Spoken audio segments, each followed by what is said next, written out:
पिता परमेश्वर और उसके पुत्र हमारे उद्धारकर्ता प्रभु यीशु मसीह का धन्यवाद हो।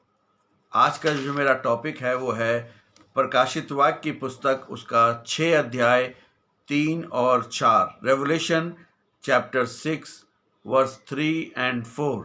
और ये इस श्रृंखला का वीडियो नंबर 30 है। और यहाँ पे परमेश्वर के वचन में इस प्रकार से लिखा हुआ है, जब उसने दूसरी मोहर खोली तो मैंने दूसरे प्राणी को यह कहते सुना, आ। तब लाल रंग का एक और घोड़ा निकला। उसके सवार को ये अधिकार दिया गया था कि पृथ्वी पर से मेल मिलाप उठा ले, कि लोग एक दूसरे को घात करें, और उसे एक बड़ी तलवार दी गई थी।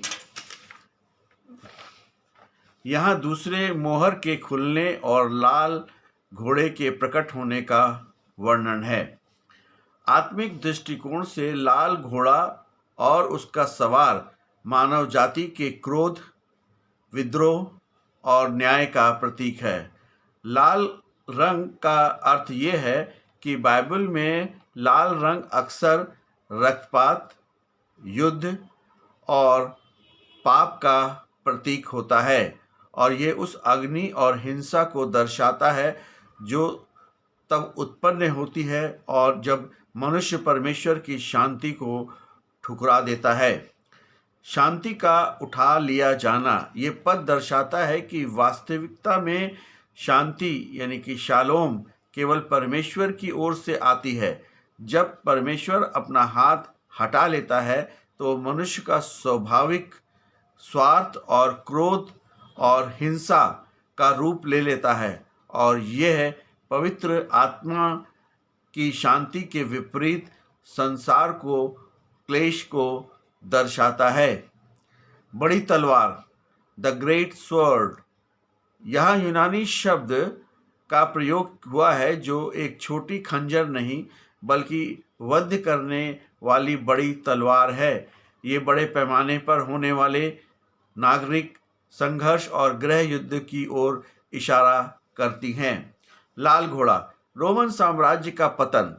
कई बाइबल के विद्वान इसे पहली शताब्दी के अंत में रोमन साम्राज्य में हुआ भीषण गृह युद्ध से जोड़ते हैं। सम्राट नीरो की मृत्यु के बाद रोम ने भारी रक्तपात और आंतरिक विद्रोह देखा था। धार्मिक सतावट, इसे मसीह विश्वासियों पर होने वाले अत्याचारों से भी जोड़ा जाता है, जहां लाल रंग शहीदों के लहू का प्रतीक है। वैश्विक युद्ध, इसे प्रथम और द्वितीय विश्व के दौरान हुई अभूतपूर्व हिंसा और आधुनिक हथियारों यानी कि बड़ी तलवार के प्रतीक के रूप में देखा जाता है। दूसरी मोहर न्याय का अगला चरण है।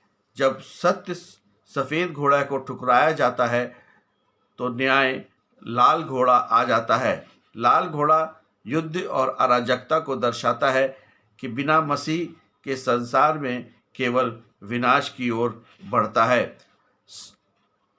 संवाद का अधिकार है कि अगर आप अच्छा संवाद करेंगे तो आप अच्छी तरीके से कार्य कर सकते हैं, मगर जब हम इस सवार के अधिकार और संप्रभुता को हमें देखते हैं तो सवार को अधिकार दिया गया था, जिसका अर्थ है कि अनंता सब कुछ परमेश्वर के नियंत्रण में है।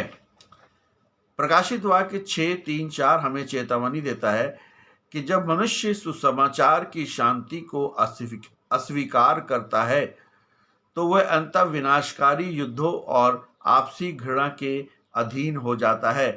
ये लाल घोड़ा इस बात का प्रमाण है कि मानवीय अहंकार और क्रोध का अंत केवल रक्तपात है, और सच्ची सुरक्षा केवल शांति के राजकुमार यीशु मसीह से मिलती है। प्रभु यीशु मसीह आज, कल और हमेशा एक सा परमेश्वर है। वो हमें और आपको वो सच्ची शांति जो स्वर्ग से आती है बड़ी भरपूरी के साथ देना चाहता है। इसलिए हमें इधर उधर नहीं ताकना है, बल्कि सीधे प्रभु यीशु मसीह और उसकी सलीब की ओर झाँकना है, ताकि उसकी सलीब की सामर्थ को हम अपने जीवन में देख सकें। इसलिए प्रभु यीशु मसीह पे विश्वास करें, प्रभु यीशु मसीह से अपने पापों को मान लें, अपने पापों का पश्चाताप करें और यीशु मसीह को उद्धारकर्ता के रूप में ग्रहण करें। यही मसीही जीवन है। आमीन।